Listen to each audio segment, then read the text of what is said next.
L'idée, c'est de dire, lorsqu'on a besoin de sa voiture pour travailler, quand on a des revenus limités, on peut bénéficier de cette aide. On peut bénéficier de ce leasing social pour pouvoir accéder à une petite voiture électrique, pour pouvoir l'utiliser au quotidien. Bonjour et bienvenue dans cette deuxième vidéo de mon journal de bord de député européen. Merci d'abord pour vos réactions à la première vidéo, notamment les commentaires. Déjà, ça fait plaisir d'avoir des citoyens qui sont intéressés par des députés européens comme moi qui rendent compte de leur action. Et ça me permet aussi de voir un peu quels sujets peuvent intéresser les gens. Et donc, c'est pour ça que je veux remercier en particulier Philippe qui posait dans les commentaires une question sur les questions de pétrole en particulier. Et ça tombe bien parce qu'aujourd'hui, on va notamment parler de voitures électriques, qui est évidemment un enjeu majeur pour pouvoir libérer l'Europe de sa dépendance pétrolière qui fait beaucoup de mal à l'économie européenne depuis le premier choc pétrolier qui a eu lieu il y a plus de 50 ans. Et donc aujourd'hui, on va surtout s'attarder sur trois sujets.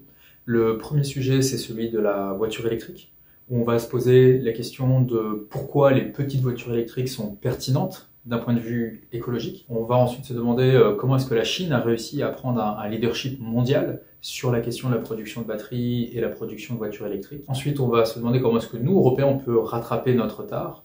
Et enfin, comment est-ce qu'on peut rendre la petite voiture électrique réellement accessible aux hommes et aux femmes qui en ont besoin. Ensuite, dans un deuxième temps, on va parler de ce qui va arriver à partir du 26 février, le pacte pour une industrie propre. Le terme anglais, c'est le Clean Industrial Deal, qui devrait être présenté par la Commission européenne le 26 février prochain. On va essayer de revenir un peu sur la question de la crise des prix de l'énergie pour comprendre pourquoi est-ce qu'on a eu cette inflation au cours des dernières années et qui a provoqué des vrais problèmes pour notre industrie. On va ensuite voir qu'est-ce que Trump veut faire et en quoi ça doit influencer ce que nous, on va faire en Europe. Et enfin, on va se poser la question de pourquoi est-ce que le gouvernement français veut faire une grande pause, une pause massive, a dit Emmanuel Macron, sur les questions écologiques, alors que le changement climatique ne s'est pas résolu de lui-même. Et on va voir du coup en quoi l'écologie en fait fait partie de la solution à la crise, aux défis que rencontre notre industrie aujourd'hui. Et à la toute fin de la vidéo, je vais aussi prendre le temps de réagir à des propos assez incroyables qu'a tenu le vice-président américain J.D. Vance lors de la conférence sur la sécurité de Munich qui avait lieu la semaine dernière. Et c'est des propos qui risquent malheureusement de rentrer dans l'histoire. Donc on démarre d'abord par le secteur automobile européen et notamment l'enjeu du passage à l'électrique. La question de la voiture électrique, c'est un sujet sur lequel en tant que chercheur, moi j'ai beaucoup travaillé. J'ai publié plusieurs papiers là-dessus, notamment à l'Institut Jacques Delors. Et un des éléments qui revient souvent, c'est les critiques en disant que la voiture électrique, elle n'est pas si écologique que ça. Donc, si vous avez le temps, on va mettre le lien dans la description, je vous encourage à regarder une excellente vidéo faite par un youtubeur indépendant qui fait un excellent boulot technique sur ça. À la base, il est ingénieur, il a un petit prénom, mais son nom sur YouTube, c'est Le Réveilleur. Et il a fait un excellent travail sur plein de sujets, et notamment une très bonne vidéo sur la place de la voiture électrique dans la transition écologique. Sa vidéo dure 1 heure, je vais juste essayer de vous résumer le point central, c'est que le passage à la petite voiture électrique, il est essentiel, il est nécessaire, mais il n'est absolument pas suffisant pour réussir la transformation écologique dans nos moyens de transport. Alors pourquoi est-ce que c'est nécessaire? C'est déjà parce que en fait, beaucoup de gens vont continuer à avoir besoin de leur voiture. Moi j'ai passé une bonne partie de ma vie dans les milieux ruraux normands. Je pense à un village comme Saint-Amand-Village dans la Manche ou Moutier-en-Cinglé dans le Calvados. On va pas se mentir, on a besoin d'une voiture quand on vit dans ces villages-là. Il faut au moins une voiture pour une famille, sinon la vie quotidienne, aller au travail, aller à l'école, faire les courses, etc., c'est juste tout simplement pas possible. Cette voiture, elle est aussi essentielle pour beaucoup de gens qui travaillent et qui ont besoin de leur voiture pour travailler. Je pense aux aides-soignants à domicile, je pense aussi aux infirmiers à domicile qui ont besoin, surtout dans nos territoires ruraux, de faire des dizaines, parfois jusqu'à 100-150 km par jour pour pouvoir aller voir les patients à qui ils apportent de l'aide. La voiture, c'est vraiment pas le mode de transport idéal pour tout le monde. Les gens qui vivent dans les grandes villes, les Parisiens, ils ont clairement pas besoin de voiture, sauf exception, des médecins de nuit, des personnes en situation de handicap qui peuvent pas prendre les transports en commun. Mais il est clair que dans les très grandes villes, la priorité écologique, c'est évidemment de permettre aux gens de vivre sans voiture. Et donc pour ça, il y a des besoins d'investissement en transport public, aussi en infrastructure pour sécuriser les piétons, les vélos, etc., etc. Donc clairement, passer juste de la voiture à pétrole et passer de toutes ces voitures-là en voiture électrique, c'est pas idéal. Il faut être capable de vivre dans des sociétés où on aura moins besoin d'une voiture. Mais encore une fois, je parle en moyenne, je ne parle pas pour tout le monde. Là, il faut qu'on soit très précis. Il y a des millions de Français qui vivent dans des grandes villes et qui, en fait, n'ont pas besoin de voiture et il faut s'organiser pour que ces personnes-là puissent vivre sans voiture. On a des gens qui peuvent peut-être vivre à l'année, en règle générale, sans voiture, mais peuvent en avoir besoin, notamment au moment des vacances. Et donc pour ça, il y a d'autres systèmes que simplement d'acheter une voiture et de la laisser dans son garage pendant 10 mois pendant l'année. Mais on a des dizaines de millions de Français, une majorité de Français en réalité, qui vont continuer, même avec beaucoup d'investissements en transport public, vont continuer à avoir besoin de la voiture de manière quotidienne ou de manière hebdomadaire. Et donc il faut une solution pour ces personnes-là. Cette solution-là, c'est évidemment la voiture électrique, parce que cette voiture électrique, elle pollue infiniment moins que la voiture thermique. Alors selon les hypothèses que vous prenez, en fonction de la durée d'usage de la voiture, de comment est-ce que vous produisez de l'électricité, est-ce que c'est une électricité qui est très carbonée, donc c'est-à-dire une électricité basée notamment sur le fait de brûler du charbon, du pétrole et du gaz, comme c'est le cas en Chine. Là effectivement, la voiture électrique pollue plus. La chance en France et en Europe, c'est qu'on a une électricité qui est très largement décarbonée. Partout en Europe, la première source d'électricité, c'est le nucléaire, en moyenne européenne. En France, c'est encore plus le cas, bien évidemment. Et en deuxième, au niveau européen, c'est l'éolien, déjà aujourd'hui. Et les panneaux solaires progressent et l'hydroélectricité aussi continue à fournir une partie importante de l'électricité en Europe comme en France. Pour nous, Européens, il est clair que la voiture électrique, c'est la bonne solution. Et en fait, la voiture électrique, elle est tellement efficace d'un point de vue énergétique. En gros, elle est à peu près 3 fois plus efficace d'un point de vue énergétique qu'une voiture thermique, une voiture à pétrole. Et du coup, ça fait que même dans le pire des scénarios, en fait, la voiture électrique, elle est un tout petit peu meilleure que la voiture à pétrole. Donc nous, ce qu'on pousse au Parlement européen, c'est d'abord ce qu'on appelle de la sobriété énergétique, le fait de pouvoir, dans ce cas précis, vivre sans voiture, mais aussi de développer des voitures plus petites. Moi, je me souviens quand je grandissais à Caen, à Moutier-en-Cinglé ou à Éperon, quand j'étais petit, les voitures, en fait, elles étaient assez petites. Les voitures des années 90, pensez au Clio de l'époque, à la Peugeot 206 qu'a toujours ma mère d'ailleurs, c'est des voitures assez petites et assez légères et qui consomment peu. Ça, c'est vraiment ce format de voiture qu'est le bon aujourd'hui. Un des problèmes qu'on a, c'est que les constructeurs automobiles ont construit des voitures de plus en plus grosses, de plus en plus lourdes, avec pas mal de voitures qui s'approchent quasiment des 2 tonnes de poids. 2 tonnes, à un moment, c'est plus une voiture, c'est un véhicule blindé léger. On est sur une autre catégorie de véhicules. Ce sont ces gros SUV qui prennent énormément de place, qui d'ailleurs dans certains cas prennent tellement de place qu'ils débordent des places de parking qui ont été prévues à l'époque où les voitures étaient de taille normale. Moi je dis qu'on est pour la petite voiture électrique, mais en fait si je tenais ce discours-là dans les années 90, j'aurais juste dit la voiture électrique, puisque les voitures des années 90 et des années 2000 étaient globalement à la bonne taille. On a des voitures qui sont devenues très grosses, très lourdes, et ça clairement il faut en sortir parce que ça consomme énormément de métaux, de matériaux, y compris des matériaux critiques, et que la voiture d'ailleurs, que la grosse voiture soit électrique ou thermique, dans les deux cas, il faut vraiment éviter d'utiliser ce type de grosse voiture, et c'est pour ça qu'on a besoin de réglementer ici au niveau du Parlement européen, mais on ne va pas se mentir, on n'a pas de majorité politique pour ça aujourd'hui, pour l'instant en tout cas, mais on va continuer évidemment ce combat parce qu'il est juste, et il est essentiel aussi pour l'avenir de notre industrie automobile européenne. D'un point de vue climatique, quand on prend tout en compte, la voiture électrique, c'est toujours mieux que la voiture à pétrole. Et quand on fait les choses bien, c'est 3 fois mieux, 4 fois mieux, 5 fois mieux que la voiture à pétrole. C'est aussi le fait que ça nous protège de la pollution de l'air, puisqu'une voiture électrique, ça émet beaucoup moins de particules qu'une voiture à pétrole. En fait, quand une voiture à pétrole roule, du coup, on a une combustion qui se fait, et là, il y a plein de molécules qui sont très négatives pour la santé humaine. Donc on appelle ça les PM10 et les PM2,5 notamment, même s'il y en a d'autres. Et du coup, ça provoque notamment des maladies respiratoires, des maladies cardiaques. Et du coup, aujourd'hui, la voiture à pétrole, elle contribue activement à la pollution de l'air, qui tue plus de 40 000 Français par an. 40 000 Français par an. C'est une des premières causes de mortalité aujourd'hui.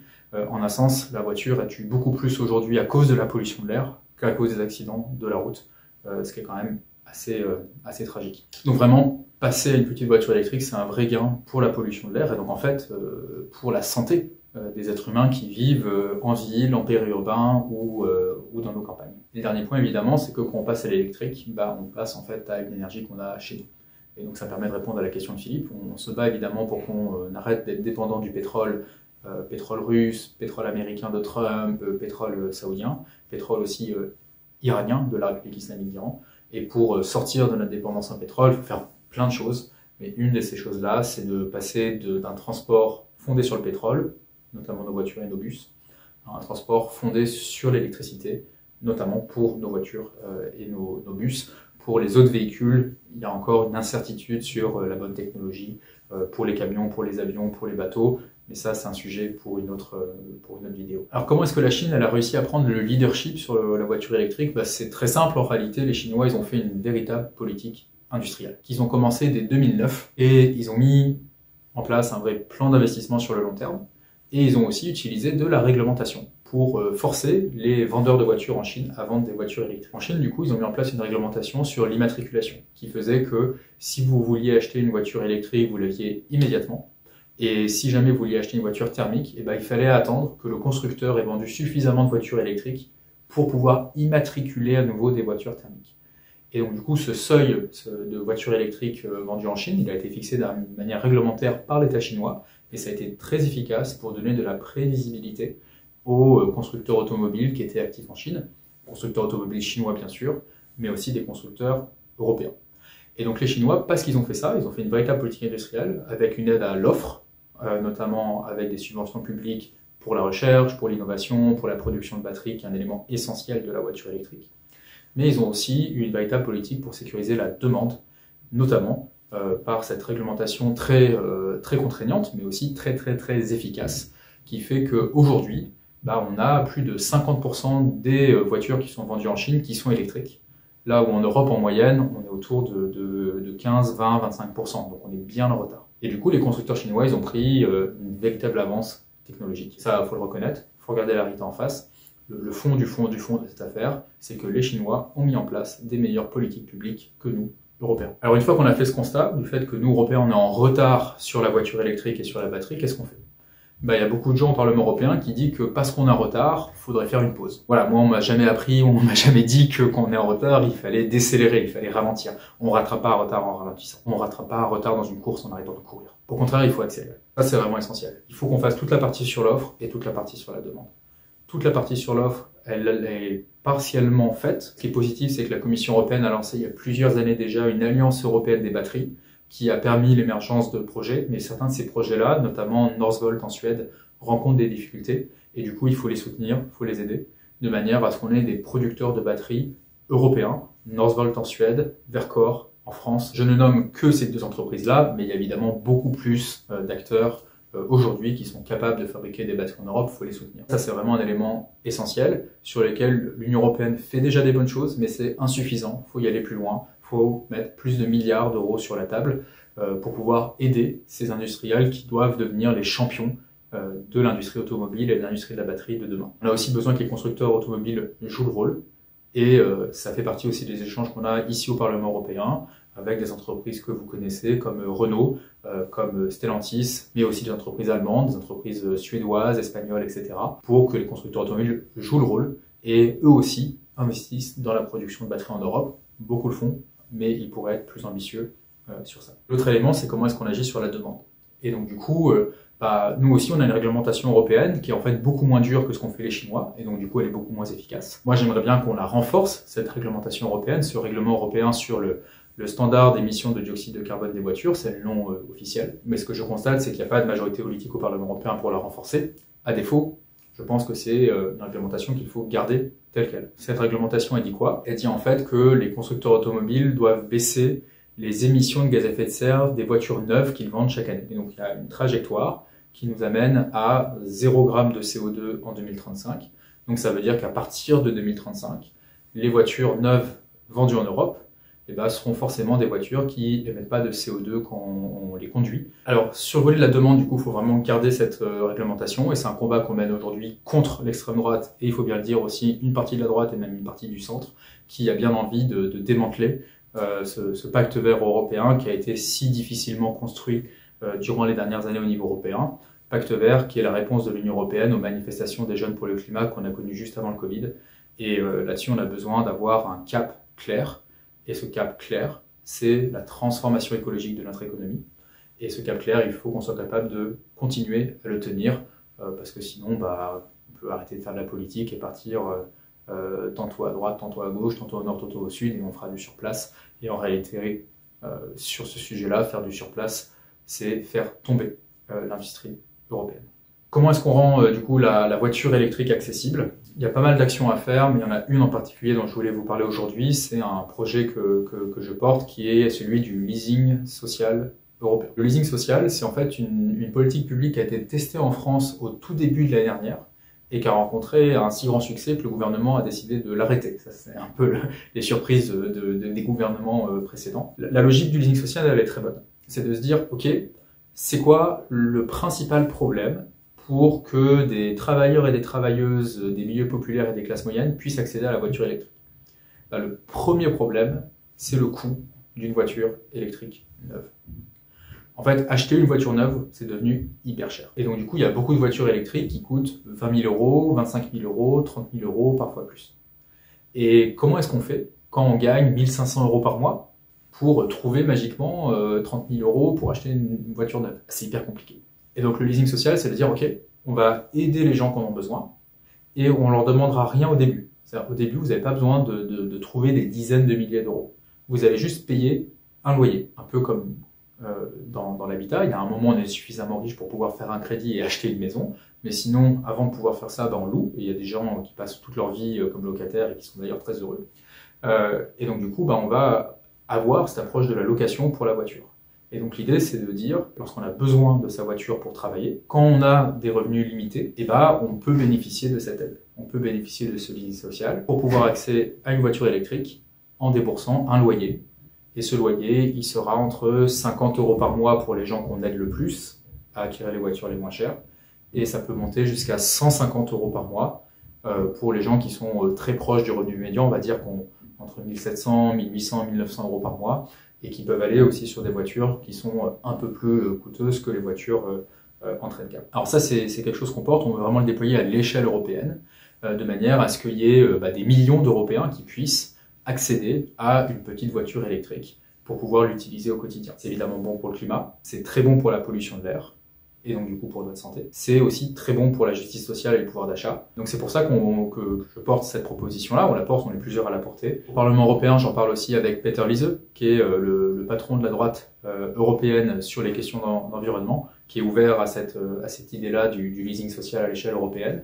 Et on devrait bientôt publier avec le ministre polonais, Krzysztof Bolesta, qui est un ministre de centre-droit polonais, qui est très ouvert aussi sur cette question-là, un texte commun, de manière à montrer qu'il y a un consensus politique et que quand on est pro-européen, qu'on veut aider l'industrie européenne et qu'on veut aussi aider concrètement les citoyens européens à bénéficier de la transformation écologique, on veut que le leasing social européen devienne une réalité en 2025. Alors voilà pour ce sujet automobile. Maintenant, passons au sujet du pacte pour une industrie verte. Donc ça, c'est quelque chose que la Commission va présenter le 26 février. Et c'est un texte dont, pour être tout à fait honnête, je ne sais pas trop quoi m'attendre. On a eu beaucoup de documents qui ont fuité ici à Bruxelles, j'ai vu beaucoup de textes qui étaient des projets de textes, et c'est un peu dur de s'y retrouver. Moi, je ne vais pas vous dire maintenant ce qui va se passer, puisque je ne le sais pas. On enregistre cette vidéo le 18 février. Je ne sais pas encore ce qui va sortir le 26 février. Je vais vous dire ce que moi j'attends. Est-ce que moi j'attends que la Commission fasse le 26 février? Et si elle ne le fait pas, du coup, on travaillera au Parlement européen de manière à ce que l'Union européenne fasse ce que la Commission européenne peut-être aura échoué à faire. La première chose à faire quand on est face à un problème, c'est d'établir un bon diagnostic. C'est la même chose quand on est malade et on va chez le médecin. La première chose qu'on attend du médecin, c'est qu'il nous dise qu'est-ce qu'on a. C'est pas qu'il nous dise je ne sais pas ce que vous avez, mais voici des antibiotiques et une chimiothérapie. Non, c'est pas du tout l'approche. On veut d'abord qu'il y ait un bon diagnostic pour ensuite discuter des options. D'abord, il faut que le pacte pour une industrie propre, ce Clean Industrial Deal, pose le bon diagnostic. Le diagnostic fondamental, c'est quoi? C'est qu'on a aujourd'hui des prix de l'énergie en Europe, des prix du gaz en particulier, qui sont beaucoup plus élevés que ce qu'on avait avant, que ce qu'on avait en 2020 ou en 2019. Et que l'écart entre les prix de l'énergie pour l'industrie aux États-Unis et les prix de l'énergie en Europe, bah, cet écart-là, il s'est énormément augmenté. Mais après, la question, c'est pourquoi en fait? Déjà, cet écart-là, il n'est pas nouveau. Ça fait des décennies que l'énergie est moins chère aux États-Unis qu'en Europe. Pourquoi? Pour une raison très simple, qui est qu'aux États-Unis, ils ont plein de pétrole et ils ont plein de gaz. Et qu'en Europe, on n'en a quasiment pas. Il y a encore 5-10 ans, l'écart de prix entre les États-Unis et l'Europe, il n'était pas x5, x6. Pourquoi? Parce que aux États-Unis, ils commençaient à vraiment faire cette révolution du gaz de schiste et du pétrole de schiste. Mais il y a 10 ans, 15 ans, les États-Unis continuaient quand même à importer du pétrole et du gaz de l'étranger, par exemple du Canada. Mais aujourd'hui, les États-Unis, ils sont plus importateurs nets de pétrole et de gaz, ils sont devenus exportateurs. Les États-Unis aujourd'hui, c'est le premier producteur de pétrole au monde. C'est aussi le premier producteur de gaz au monde. Et les États-Unis exportent du pétrole et ils exportent du gaz. Donc forcément, quand vous exportez du pétrole et du gaz, bah, le gaz et le pétrole chez vous, bah, ça coûte vachement moins cher qu'à l'étranger, puisqu'il n'y a pas les coûts de transport, etc., qui fait que on paye plus cher le pétrole et le gaz quand on vit dans un pays qui en importe que quand on vit dans un pays qui est le premier producteur mondial d'énergie fossile. Le deuxième élément qui a évolué, c'est aussi le prix du gaz en Europe. Il y a encore 4-5 ans, on importait massivement du gaz russe qui coûtait pas trop cher. En tout cas, qui coûtait pas trop cher économiquement.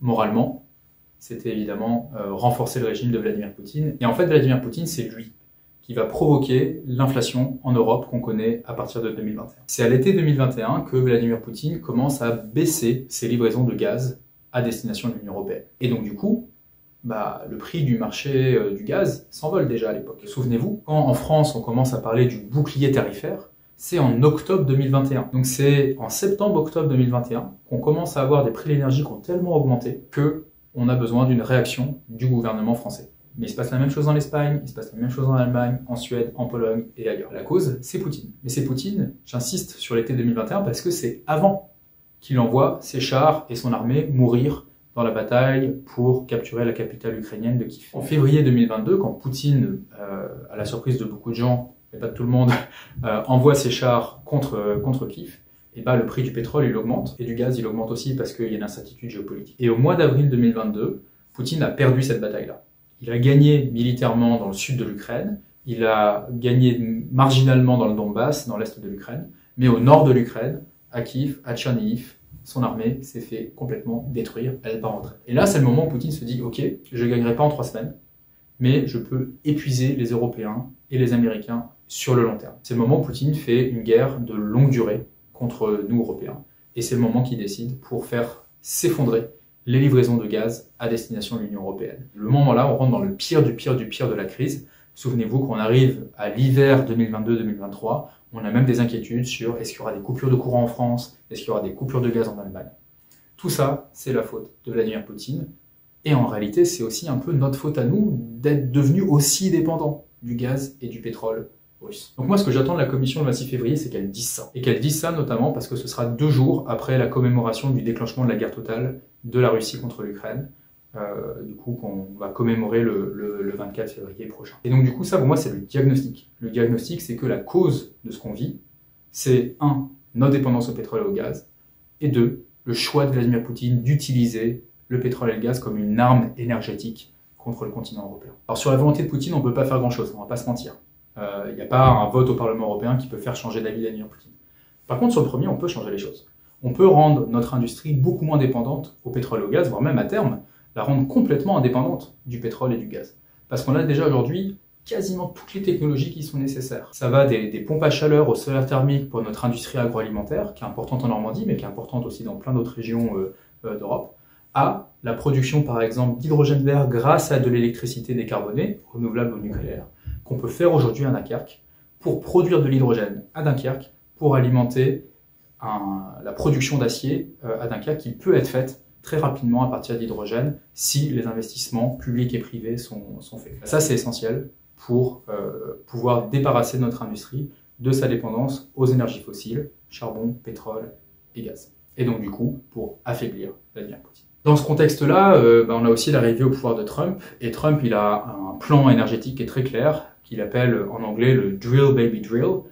C'est une expression qui a quelques années déjà, qui est assez vieille, comme souvent ce que dit Donald Trump d'ailleurs. et qui dit en gros, aux États-Unis, on n'a plus le pétrole, on n'a plus le gaz, donc du coup on va forer. Drill en anglais, c'est vraiment l'idée de forer, vous creusez dans le sol pour extraire le pétrole et le gaz. Ce plan-là, c'est évidemment une catastrophe pour le climat, mais aux États-Unis, c'est possible parce qu'ils ont du pétrole et du gaz. En Europe, on n'en a pas. Donc quand j'entends Jordan Bardella et d'autres dire du bien de la politique énergétique de Trump et dire qu'on devrait s'en inspirer, le problème c'est qu'on négocie pas avec la géologie. En France, on n'a pas de pétrole. Tous ceux qui nous disent que l'avenir c'est de continuer à être dépendant des énergies fossiles, c'est pas des patriotes, c'est des gens qui veulent qu'on soit dépendant de la Russie, de la Chine et des États-Unis. Moi, du coup, en tant qu'élu français et européen, je me bats pour la souveraineté de la France et de l'Europe. Et cette souveraineté de la France et de l'Europe, elle passe par une véritable souveraineté énergétique. Et vu qu'on n'a pas de pétrole et de gaz, ça veut dire qu'il faut qu'on se libère de notre dépendance au pétrole et du gaz pour devenir enfin réellement souverain et libre. Trump, il fait aussi beaucoup de bêtises pour sa propre économie. Une des choses qu'il a fait qui m'a complètement surpris, parce qu'il n'avait pas fait ça dans son premier mandat, il a interdit tous les déploiements d'éolien en mer. Donc aujourd'hui, vous ne pouvez plus créer un nouveau projet d'éolien en mer aux États-Unis, parce que Trump l'a interdit. Et ça, c'est profondément idiot, notamment parce que ça va faire monter les prix de l'électricité aux États-Unis. Nous, Européens, face à ça, il faut qu'on dise, OK, Trump est en train de faire une erreur fondamentale, c'est qu'il est en train de créer les causes de la hausse des prix de l'électricité aux États-Unis. Nous, Européens, il faut qu'on prenne le contre-pied de ça. Il faut clairement qu'on investisse à fond pour produire de l'électricité en grande quantité, une électricité décarbonée, une électricité produite en Europe, par les éoliennes en mer, les éoliennes sur terre, par la géothermie, par l'hydroélectricité, par le nucléaire pour les États qui font le choix de garder du nucléaire. Et tout ça ensemble, ça nous permettra de produire beaucoup d'électricité à un prix raisonnable, à un prix stable, qui permettra à l'industrie européenne d'être véritablement, pleinement compétitive, puisqu'il est possible de faire les investissements aujourd'hui pour que le prix de l'électricité en Europe demain soit plus faible qu'aux États-Unis. Pour les industriels qui voudront continuer à détruire la planète, ils iront évidemment aux États-Unis, enfin ils y sont déjà en réalité, mais pour tous les industriels qui ont compris l'importance de l'électricité dans l'industrie de demain, ils viendront en Europe parce qu'on leur offre un cadre stable et on aura fait les investissements qui permettront d'avoir des grandes quantités d'électricité à un prix stable et raisonnable qui permettra de produire en Europe tout ce dont on a besoin, de l'acier, des équipements militaires, mais aussi des éoliennes, des pompes à chaleur, des batteries, tous ces objets, tous ces équipements qui sont essentiels pour permettre notre souveraineté européenne. Dans ce contexte-là, moi j'ai été un peu étonné et en réalité choqué par le discours du gouvernement français. Alors qu'il y a un vrai risque de démantèlement du pacte vert européen. Le gouvernement français dit qu'il faut faire, je cite, une pause réglementaire massive. Et en réalité, quand on regarde, ils appellent ça une pause, mais en fait c'est un démantèlement. Moi, quand j'étais encore chercheur, j'ai été invité une fois, c'est la seule fois de ma vie où je suis allé au Palais de l'Élysée, pour écouter Emmanuel Macron faire un discours sur l'industrie. J'y suis allé. J'étais là, assis dans la salle, quand Emmanuel Macron parlait, c'était, je crois, en 2023.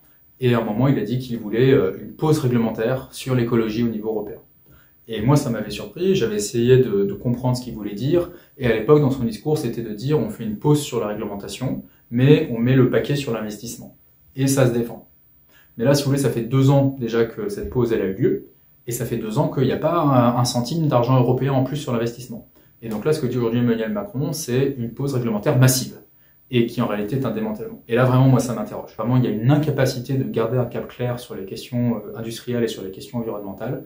Or, ces questions-là sont absolument essentielles, puisqu'il n'y a pas de vie humaine possible dans un environnement malsain, et parce qu'il n'y a pas de souveraineté possible pour un peuple sans une industrie, une base industrielle forte. Je suis très circonspect, très étonné de cette position-là, qui est vraiment une position idéologique. L'idée qu'on va s'interdire de réglementer par principe, par idéologie, moi j'ai du mal à le comprendre. Je pense à un secteur très précis, dont j'ai parlé pas plus tard que ce matin avec le ministre de l'énergie ukrainien, les générateurs et les transformeurs dans le secteur électrique. En gros, les transformeurs, c'est une base fondamentale pour avoir un réseau électrique qui fonctionne.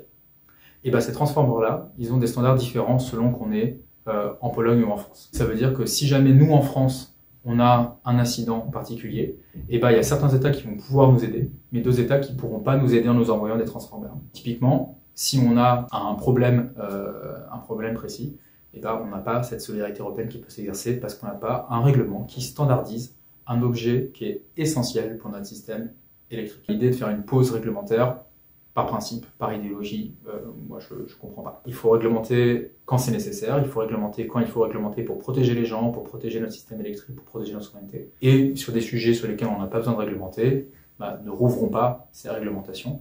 Et là on a une situation un peu bizarre, où d'un côté, il y a une volonté de faire une pause réglementaire, et en même temps, la Commission européenne veut rouvrir des dossiers réglementaires qui avaient été clos pour pouvoir démanteler une partie du pacte vert européen. Et nous, évidemment, on va se battre pied à pied contre ça. Pour finir, je voulais dire un mot d'un discours glaçant qui a été tenu par J.D. Vance, qui est le vice-président des États-Unis. Et J.D. Vance, il a eu un discours à Munich où il a dit que la principale menace pour l'Europe, c'était pas la Russie, c'était pas la Chine, c'était une menace de l'intérieur, a-t-il dit, faisant écho à un discours d'extrême droite qui pense que on peut plus dire tout ce qu'on veut, etc., etc.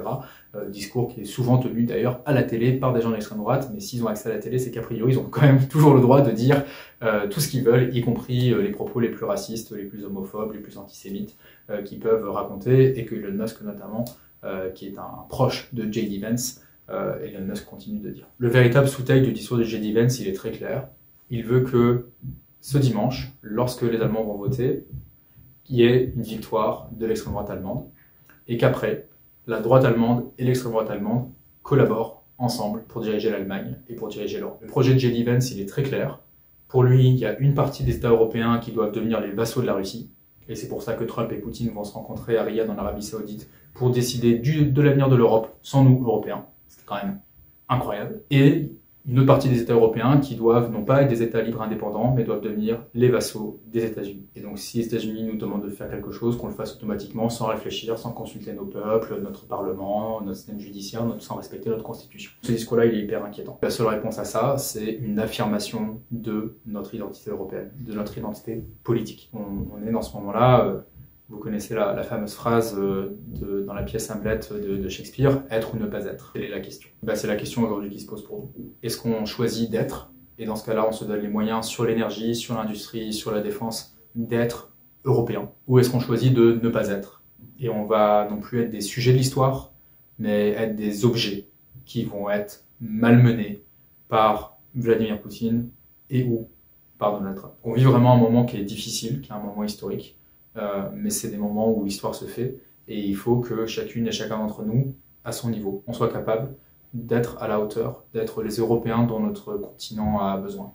Et pour ça, il faut agir, il faut déjà en parler entre nous, et voilà, sentez-vous libre de nous interpeller, nous élus politiques, au Parlement européen bien évidemment, mais aussi au Parlement national, pour voir qu'est-ce qu'on peut faire. Et je vous invite aussi à aller manifester ce dimanche 23 février, à être dans les rues de France, de manière à soutenir l'Ukraine, et en sachant évidemment que lorsqu'on soutient l'Ukraine aujourd'hui, en fait c'est pas simplement l'Ukraine qu'on soutient, c'est la civilisation européenne, c'est le modèle d'une société démocratique, d'une société en paix. Ce qu'on a connu depuis 80 ans, ce que nos anciens ont réussi à nous léguer après les traumatismes de la Seconde Guerre mondiale, c'est ça aujourd'hui que le discours de J.D. Vance menace, en coopération avec Vladimir Poutine et avec les mouvements d'extrême droite, l'alternative pour l'Allemagne en Allemagne, mais aussi évidemment le Rassemblement national en France. Moi de mon côté, je vais prendre le train vendredi pour aller à Berlin, pour pouvoir être en Allemagne quelques jours avant ce vote très important qui aura lieu ce dimanche 23 février pour décider de l'avenir de la nation allemande. Évidemment, c'est un choix qui revient aux Allemands, mais l'impact de ce choix-là, il sera évidemment très européen, puisque l'Allemagne est le premier pays en Europe, par sa population, par son influence, mais aussi par sa centralité géographique. Donc c'est évidemment un pays incontournable dans l'histoire de l'Union européenne.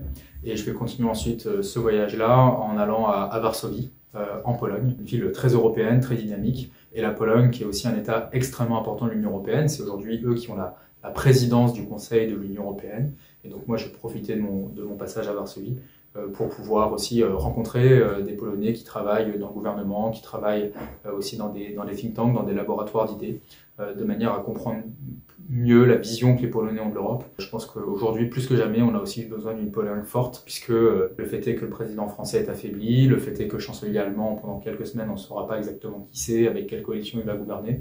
Donc plus que jamais, on a besoin que des États ancrés à gauche, comme l'Espagne, mais aussi des États ancrés dans une démocratie pro-européenne comme la Pologne, soient réellement présents, parce que les prochains mois sont peut-être des mois dans lesquels vont s'écrire l'histoire de notre continent européen. Merci à tous d'avoir suivi cette vidéo. Vous pouvez évidemment vous abonner en cliquant sur la petite cloche en bas de votre écran.